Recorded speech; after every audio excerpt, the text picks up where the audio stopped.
Hi, it's Andy here with a video about practice. Now, practice is absolutely the key to making progress on any musical instrument or anything that you want to get good at doing. And it's also something that you probably do by yourself most of the time. So you might not always know what's expected of a practice session, how should you go about it, what makes a good practice time. So I'm going to walk you through a practice session that I'm going to do. It's going to take a little bit of time to watch this video, but I hope it's going to really help you understand what makes a good practice session and how you can get the most out of it. So I'll start that now. Let's say I'm sitting down at the piano to practice here. The first thing you want to do is just settle in. Make sure that you're comfortable and you've got everything you need. So I'm going to make sure that my bench is set right, I'm the right height, I've got good posture, so I'm not going to get an achy back as I go, and the room's the right temperature, I've got the right amount of layers on, little things like that. It really makes a difference if you're comfortable when you're about to have a practice session. And I want to just check that I've got everything. So I've got a music book here, I've got a pencil, very important. I've also got a pad of lined manuscript paper that I might use. Okay, so I'm all set. Good to go. What am I going to play first? Well, I might just noodle around a bit.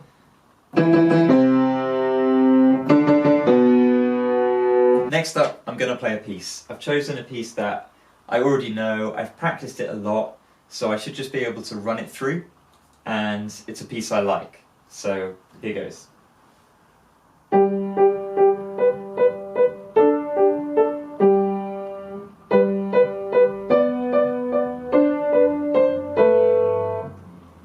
Bit of a mistake there, so I'm just going to check that bar. That's it, okay. I'm going to do that another 3 times.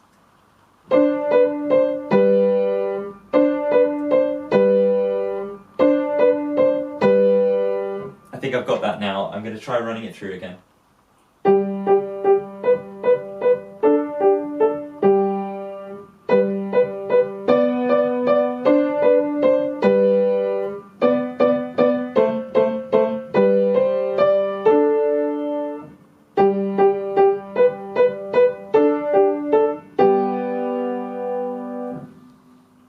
Cool, I'm pretty happy with that.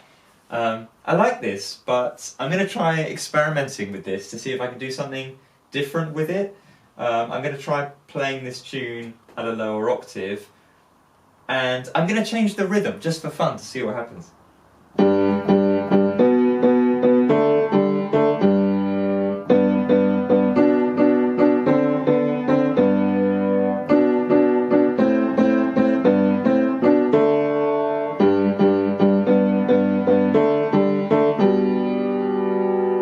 Okay, now I've got myself really warmed up, played a familiar piece. I'm going to open up the piece that I'm really working on at the moment, the one that I'm kind of halfway through and really trying to make progress with. Before I start playing the piece, I'm just going to get into the zone. So I'm reminding myself of the time signature and the key signature for this piece. The time signature is 3/4. So I'm just going to get myself into the zone of 3/4 by playing some 3-note patterns.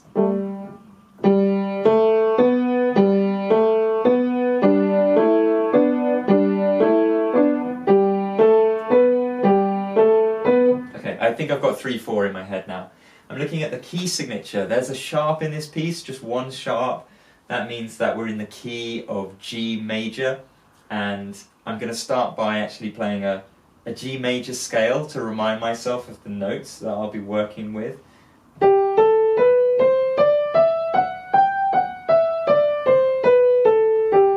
And with the left hand as well.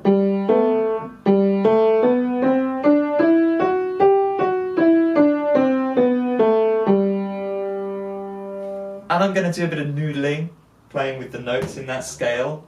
I'm going to improvise to start with. Going to play a G with my left hand, and then choose different notes in the G major scale with my right hand. I'm also using the sustain pedal because I like the sound of that.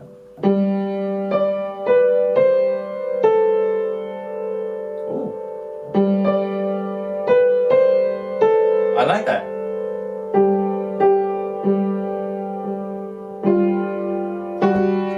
F sharps, not F naturals in this piece. So just remind myself of that.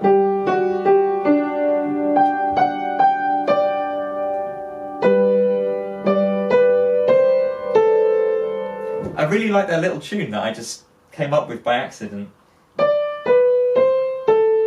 Before I do anything else, I'm going to write that down so I don't forget it. This is where my manuscript notepaper comes in handy. So this is good practice as well for working out which notes which on the piano and on the stave. I played D, B, C, A. You don't need to watch me writing all this down. Let's just imagine that I've done that. Okay, so I know I'm in G. Next up, I'm going to take a couple of the bars of this piece that I've been finding tricky and struggling to get to grips with, and I'm going to just spend some time really drilling those and giving it lots of repetition. First bar of the second line, make sure I've got the right hand position.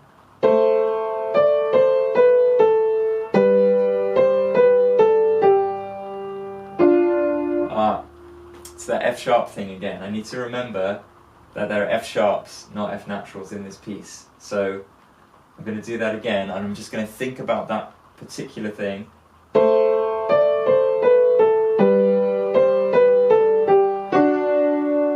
That's it, that's how it should go. Now I'm going to repeat that several times.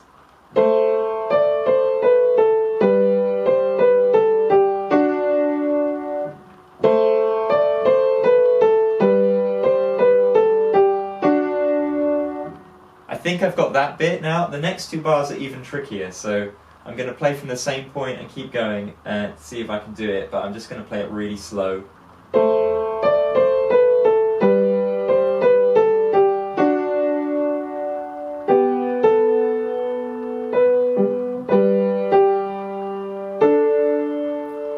That's hard, so I'm going to need to just take that one bar by itself.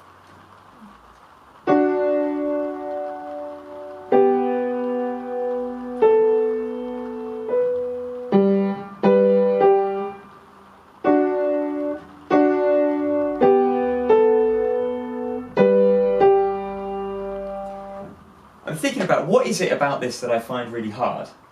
I think what I find hard is that my right hand has to play quavers while my left hand is playing crotchets.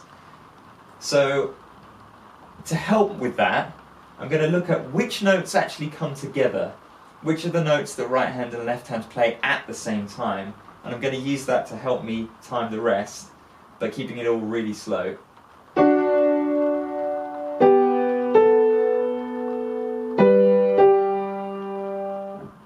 Okay, now I need to repeat that.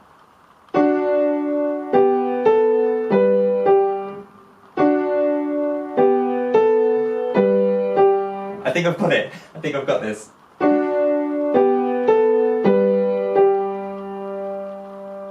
Okay, now I'm going to try going into the next bar.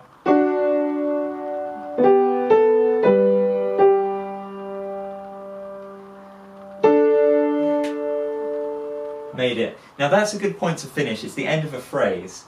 So I'm going to practice that again, and then when I do my run through, I can try going from the beginning up to that point.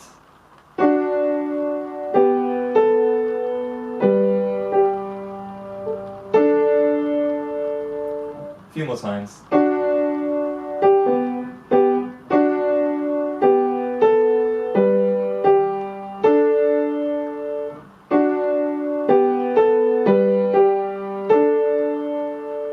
Okay, now I'm going to practice playing from the beginning up to and including that part that I've just been working on. See how it goes.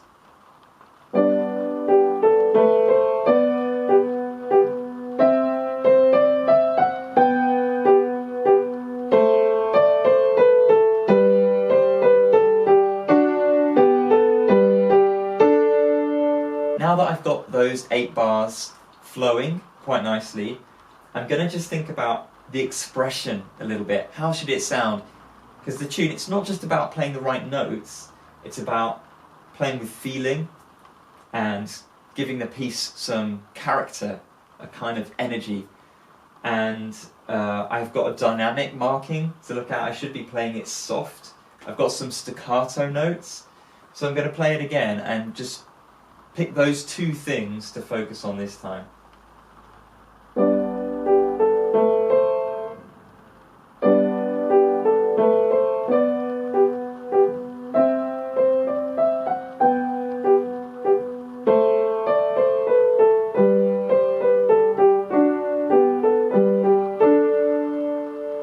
Well, I'm pretty happy with my progress on that piece for today, so I think I'll leave that there. I know I can come back to it and keep working on it tomorrow. I'm going to look in my practice notebook and see if I have any homework tasks or any other exercises, worksheets that I've been given by my teacher that I should be working on. And then I think I'll just finish by playing another quick tune that I like doing.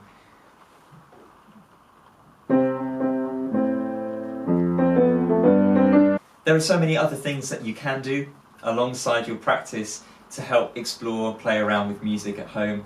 Listening to music a lot is a great thing to do, and you can try tapping along, clapping along, or playing along with music that you listen to, or just talking to someone about it. What do you like about it? What don't you like about it? That kind of stuff is great. There are apps that you can have that support your learning. I particularly recommend apps that help with note recognition, because that is just a skill that can be quite hard work to build up, but is so useful, and apps can often turn it into a game that then becomes much more fun to learn that way. Thanks for listening. I'll see you soon.